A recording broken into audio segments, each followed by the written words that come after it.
Hello and welcome to another edition of the Lion's Den. I am Jocelyn Pomplin, joined today by men's and women's golf coach Daniel Hayden.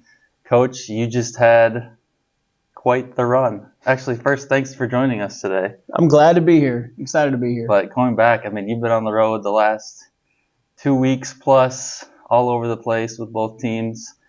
What has that journey been like going from, you had a little break between the conference tournament and regionals, but that's their women's regional, men's regional, and then with the women at nationals. What's the last couple of weeks been like for you? It's been fun. 22 straight days of not being home. I wouldn't have had it any other way. It was an absolute blast. If people were to tell me at the beginning of the year, we're going to run into this type of situation towards the end of the year, I'd been like, okay, awesome. This is what you hope for. And obviously we'll get into some other stuff later. But yeah, it would have been nice to have been in Florida right now. The guys' events, the guys' nationals are going on in Florida. But it's okay. It's been a heck of a year and pretty dang excited. I'm excited to be back, but I wish I was still on the road. Yeah. Your wife's probably glad to have you home. Yeah, she definitely, my wife is, my dogs are, cats are, the neighbors are, so my yard is too. Where's this guy been? My yard is excited for me to be back as well. Can finally mow the yard. And you kind of mentioned it a little bit, but for the first time since 2022 for the women, first time since 2019 for the men, and for the first time in program history in the same season that both teams went to regionals. Just in general, talk about how special this year was. It's just neat. You get players who come together and have a goal in mind. Obviously the women's situation with regionals is different than the men. The women 18 teams go. The men, you only have 10, so it's a little different in that aspect. But both making it and the guys getting the very last spot, we knew it was going close going into conference. We knew what we had to do in conference. But it was awesome. You can't really describe it. It's a neat feeling. It's a neat situation. Good logistical programs or logistical issues to deal with, trying for travel. This year a lot shorter trips for regionals. Yeah, a lot shorter trips. Next year will be a little bit different story. They're in different places that are different states, so it would be a little more travel nightmare, but at the same time, it's definitely worth it. Now let's kind of go back to the beginning. We kind of briefly touched on the whole season. First off with the men, second or third tournament of the year. It was rain shortened, but we won the MSSU Invitational. Just had a heck of a second round to come from behind to win that one. Start with that win right there. What a lot of people don't know is we struggled the first event of the year. The guys went and played in Central Missouri's event, and we didn't play well. So in the back of your mind, the history of what we have done the last couple years, you're thinking, oh no, what's going on? Mm-hmm. But we knew we had talent. We knew we had it. We knew we had the right group of kids. A lot of talent on the team. So that's the good thing. Is it just so happened the rain delay happened. We were struggling in the second round before the rain delay hit, and once that rain delay hit, it was almost we got a chance just to relax a little bit. Then come that final round, it was just, they went crazy.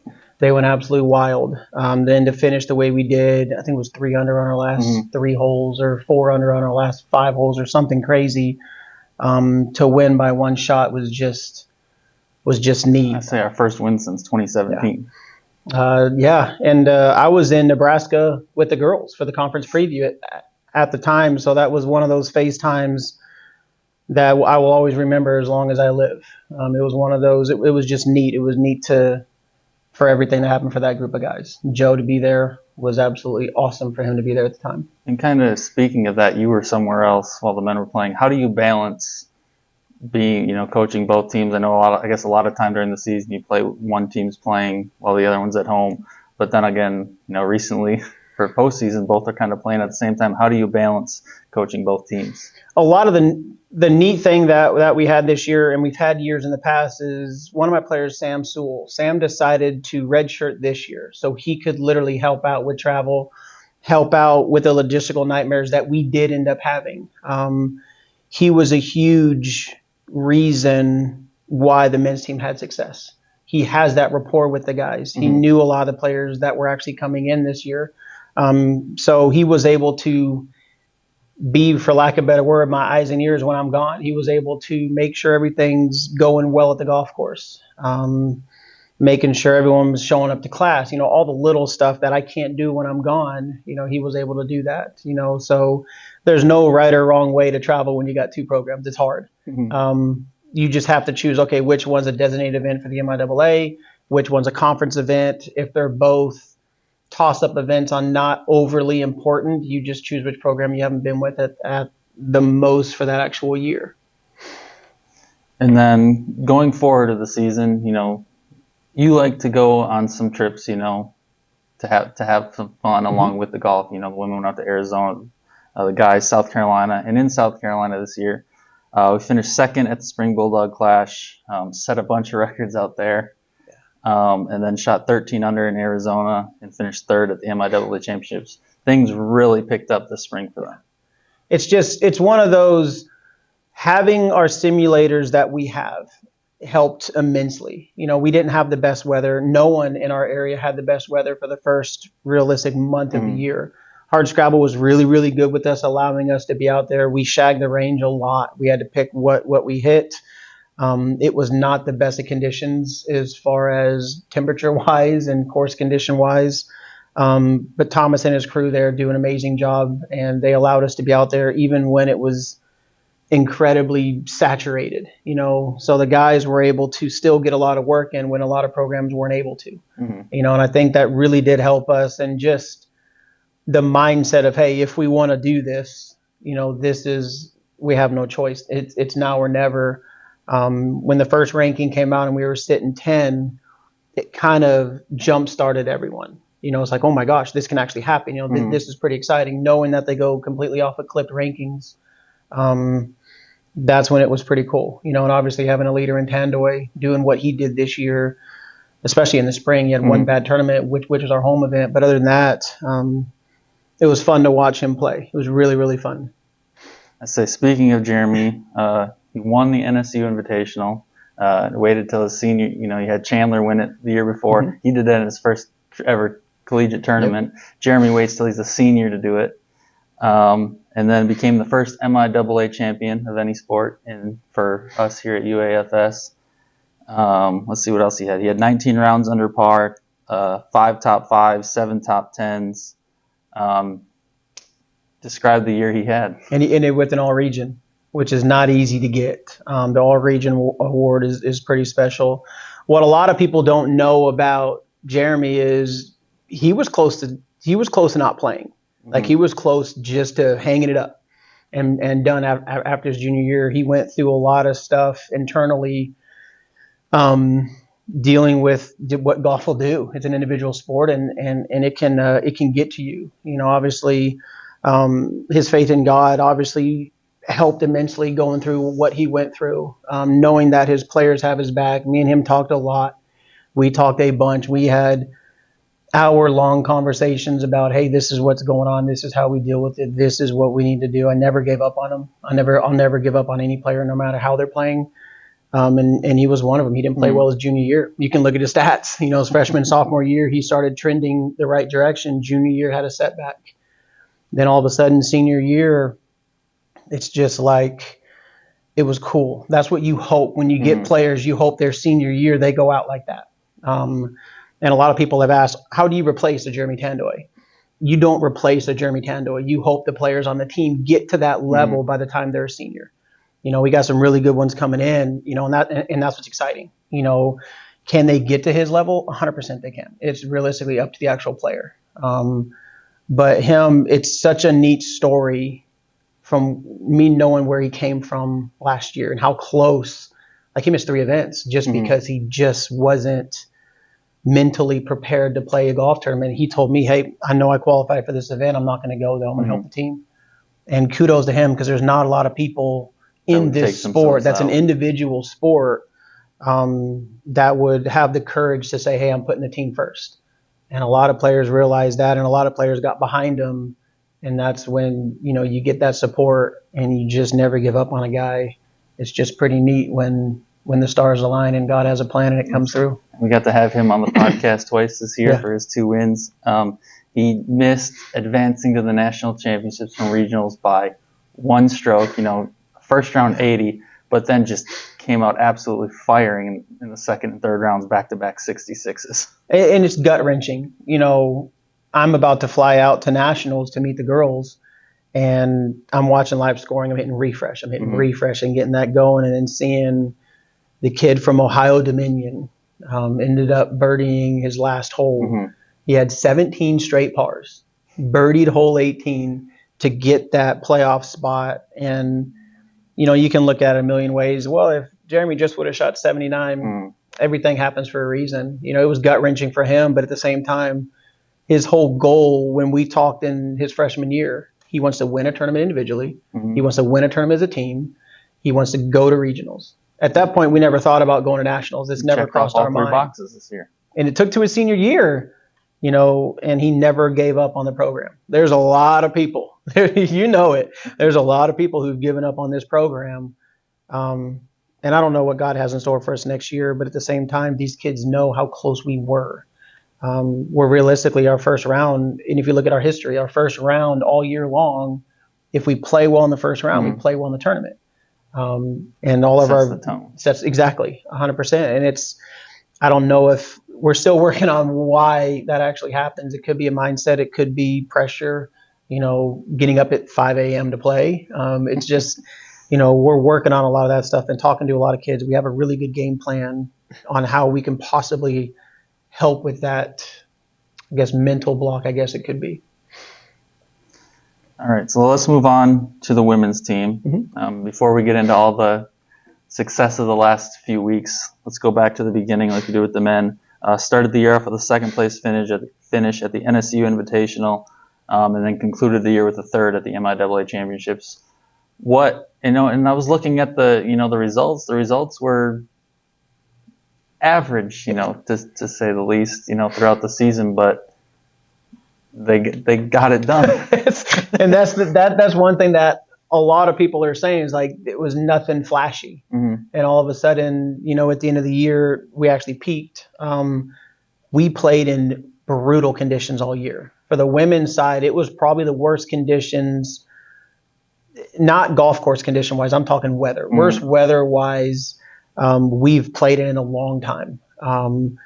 And it's just, they just kept grinding and just kept grinding and just kept playing, never complained. That's the one thing about both programs. When they play, there's no complaints. And that's huge to me. We want to be a program knowing that, hey, we win the right way and we lose the right way. We don't want to be, it should have been this. We shouldn't have played because it's 40-mile-an-hour winds. And everyone's got the exact same conditions. And I think ultimately in the end, Tucson, Arizona was an event where it seemed like, okay, things are starting to trend the right direction. Even though we didn't play well, we had a lot of good things happen at that event with the camaraderie of the team. Mm-hmm. Things started getting really, really good. They started meshing. And just conference was something else. That was something else. That was just neat. We played the conference preview and played well in early September there. And then we went back and it was not easy. It was miserable wind. And the course was awesome. Really, really tough golf course up there in beautiful Nebraska. But it just goes back to grit. You just can't teach it. As a coach, you can't teach it. It's something you have to have, and these girls definitely had it, and it definitely showed towards the end of the year. And now, all that led up to these last couple of weeks. Fourth at the NCAA Central Regional to advance to the NCAA Championships in Vegas, where we finished 15th. But 15th out of 18. But you're playing with the top teams in the country. Top 15 teams in the country. We were the lowest ranked team there by the Clips rankings. And I don't think we played terrible. I thought we played solid, from afar. But just everyone's just that much better at that level when you get there. It's just that type of schedule is what we're hoping to get to eventually. I want a national schedule. So we're changing a few tournaments for next year to play against some of these teams that were in that event.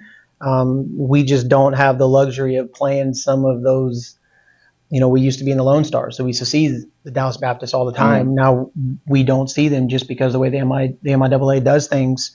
When you had the two girls, when you had Kinley and Allie on the podcast, they mentioned, well, the one thing we need to really work on is 10 to 15 foot putts in short game. And what a lot of people don't know is we made more 10 to 15 foot putts for par. We got up and down in places that no one else who hit it there in the previous groups got up and down.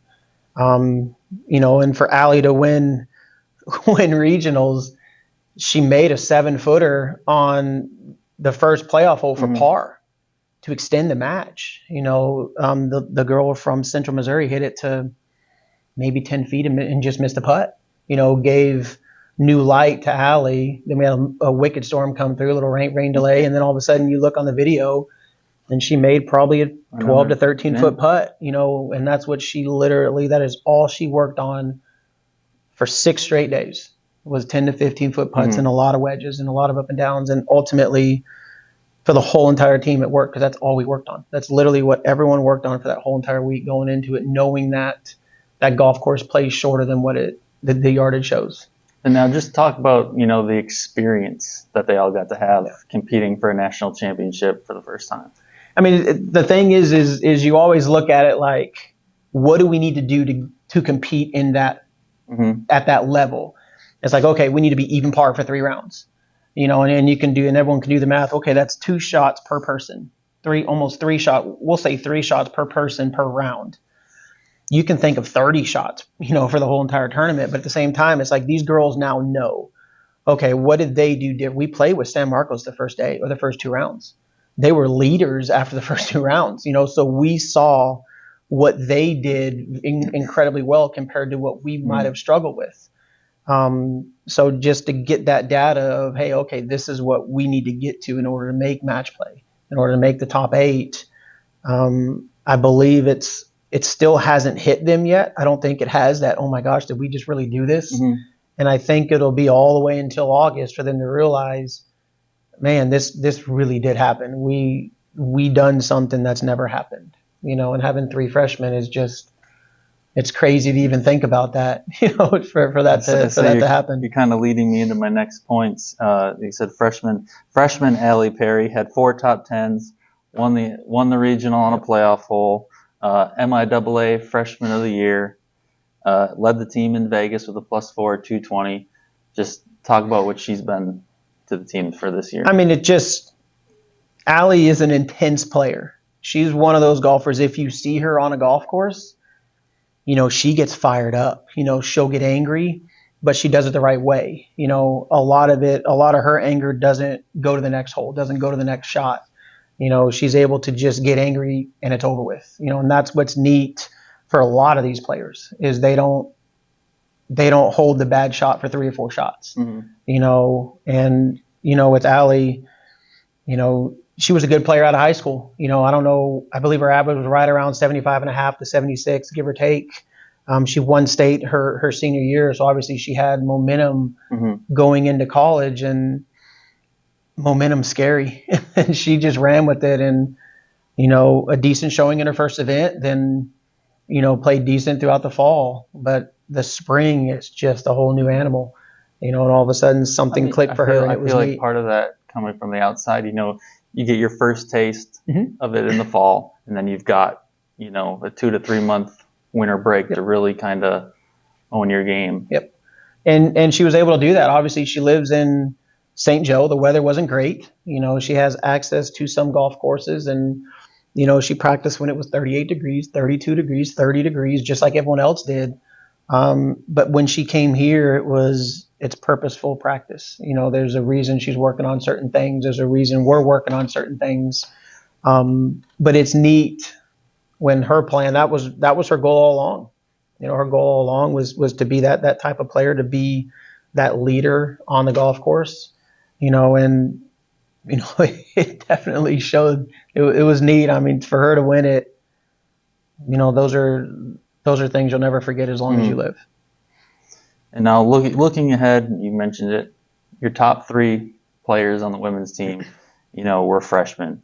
Where does this team go from here, coming off a national championship appearance? A lot of it, team?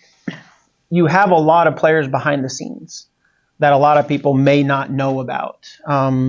We have a lot of leadership roles. You have the 3 freshmen. You also have Kinley. You also have Maddie. You also have Livia. You also have Caitlin. Everyone had a role this entire year. Caitlin played incredibly well, at regionals, at conference, throughout the year when she had her chance. She definitely showed out. Maddie played incredibly well. She played really well in the fall, and then she turned around and played well in the spring again. You hope that you progress and continually get better. We got really good ones coming in. We got a couple scary ones, that I am excited about. You got Catherine Haas, is one of the better players in junior college. You have Paris Dufresne's from Lake Travis, a powerhouse in Texas golf. Lexi Burkett is a local girl from Springdale, Arkansas. 3 really, really good players to help push these other girls. And that's what you got to continue doing. If people get relaxed and like, oh, I'm just, no matter what I do, I'm going to make a top 5, you see it in their practice, but having players that come in and push everybody, that's when the scary things happen.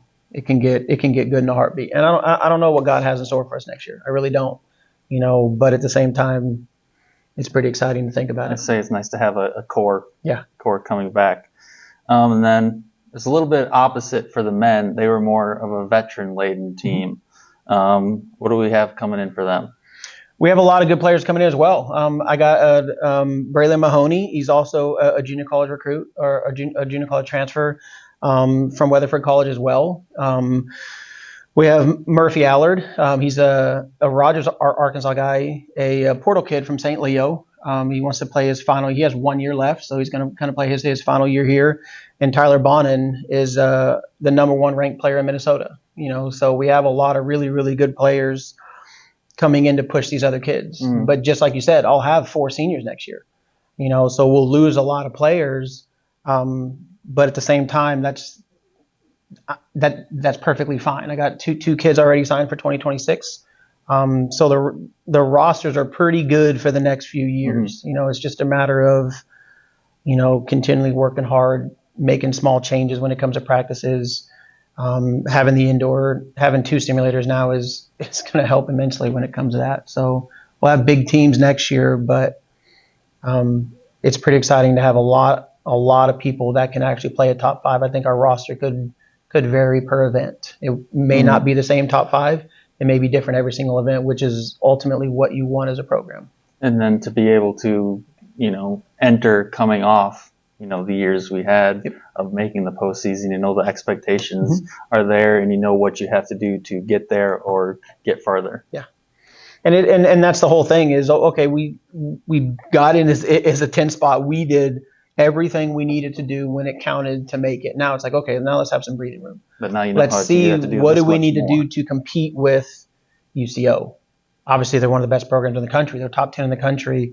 And he's got some good players. A lot of D1 players end up going there.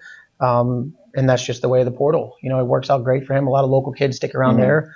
So now we got to figure out what can we do to close that gap on where they are compared to where we are. And now, as you look at the year as a whole, what was the most memorable thing for you this season? You really can't put...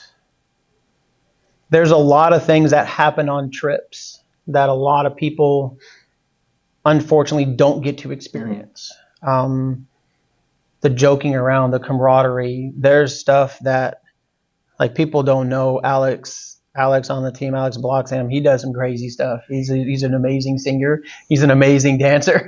He does some crazy stuff behind closed doors. It's absolutely amazing. Just the trips where we stay at Airbnbs, I'll never forget. That's something we started about 4 years ago. And ever since then, I think that helps with the camaraderie so much on the team, knowing that we're not in a hotel room all day. We're in some of the nicest houses I've ever seen. And I think I'll never forget that stuff, watching Allie win regionals, watching Tandoy win conference, watching the players dump water on them, being there with Joe when the girls make nationals. It's just neat because he knows what we've been through.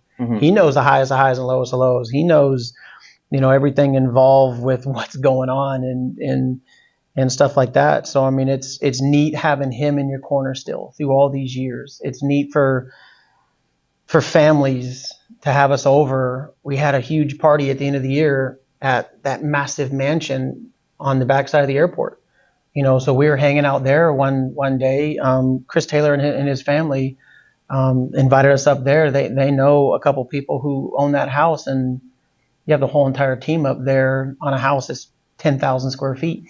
There's so much that the parents did that I'm forever grateful for. And then just family friends, friends along the way that I met in church. We had dinners up in Fayetteville at houses, at players' houses during our home tournament. I mean, the list goes on and on. The support at Hardscrabble, obviously that's immense. That's huge for us, is knowing that we have that support with the members, and having that support with family and the support with the school. I'll never forget that. But to pinpoint one thing, I mean, going to nationals, you can't. It's hard to beat that. It's hard to beat that, but at the same time, there's so much that's up there. And it has to be the family atmosphere, with these kids, praying every day with these kids, before we play. But just, I can't ever say no enough to family that supports their child and supports the whole entire team. That is something that I'll never forget. And then I feel like everything you mentioned kind of goes into this one. What do you find most rewarding about coaching? 100% of what I said earlier. I mean, just, obviously there's a lot of coaches who, I live by wins and losses, blah, blah, blah. I don't. I mean, are the wins and losses going to take care of themselves if you take care of the little things? 100%. The wins and losses, God will allow the wins and losses to happen when they're supposed to happen. And golf, I feel like, is completely different from basketball. You're going 1v1, wins, losses. Golf, you may get teams, one a year. You got team stuff. You got individuals. There's just so many different moving pieces compared to basketball or baseball. Yeah, and it's just, ask it again. What'd you ask? The brain. What you find most rewarding about coaching? Yeah, so the most rewarding thing, it goes back to these kids, hugging these kids when they graduate, getting wedding invitations. To me, that's everything. That is 100% of what it means to me to coach, and it's like I said earlier, the wins and losses will take care of themselves if we do the right things. But it's just seeing these kids after 4 years, just thanking the program, thanking me, even though I've had very little of to do with anything. But it's just neat that, when their dreams and all their hard work pays off, that's what's cool. To end on that high note, and having 4 seniors next year, they got a lot going on. So we'll see if they can also end on a higher note. You never know. Yeah, like I said, now you know what you have to do. Now you can learn from that, and how do you take that next step. Last thing, Coach, before we let you go, you enjoy the outdoors. What plans do you have for this off season to kind of unwind and get yourself ready for the fall?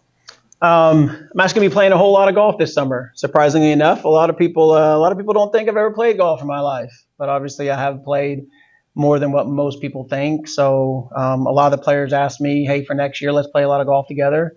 And that's when I'm going to play a lot of golf. Obviously, I will find time to be on the lake. I will find time to fish. There's a few tournaments coming up, so I will be sure and fish a little bit as well. But a lot of it is just relaxing the best of my ability to try and relax.